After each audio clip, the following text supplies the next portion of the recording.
Si quelqu'un convoite une femme dans son cœur, si quelqu'un regarde, convoite une femme dans son cœur, il a déjà commis l'adultère. Est-ce qu'il est allé sur le lit avec elle? Ce n'est pas ce que tu fais, c'est ce que tu acceptes, c'est ce que tu aimes. C'est ce que tu choisis, c'est ce que tu acceptes, c'est ce que tu apprécies, c'est ce que tu embrasses. Ce que tu fais, ce n'est que tu fais ce que tu as accepté. Quand tu fais, ce n'est que pour des hommes, une preuve pour les hommes. Nous sommes ici devant Dieu. Nous ne sommes pas ici pour servir les hommes, mais nous servons Dieu. C'est-à-dire que nous exprimons ce que Dieu veut, la pensée de Dieu, la voix de Dieu par la voix des hommes. Ce n'est pas ce que tu fais qui est mauvais. C'est ce que tu acceptes, c'est ce que tu aimes.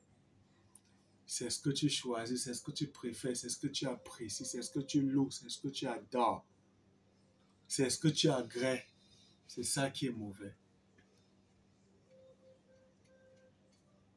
C'est ce que tu agrées. Lorsque le prophète Ésaïe a dit au roi, fais ton testament car tu vas mourir. Le roi n'a pas quitté son lit. Juste selon ce que dit la Bible, il s'est retourné comme ça, face au mur, et il s'est exprimé à Dieu. Il a parlé à Dieu. S'est-il mis à genoux pour qu'on voie qu'il est en train de prier? Est-il allé à l'église pour qu'on le voie tenir la Bible? On le voie entrer à l'église et qu'on comprenne qu'il va comme ça parler à Dieu? Tout s'est passé à l'intérieur. Anne,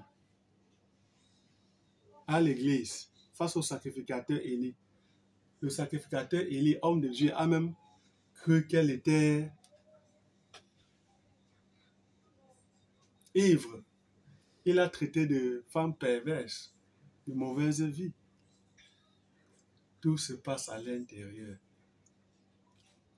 C'est pourquoi il est écrit dans Matthieu 23, 26, nettoyez premièrement l'intérieur de la coupe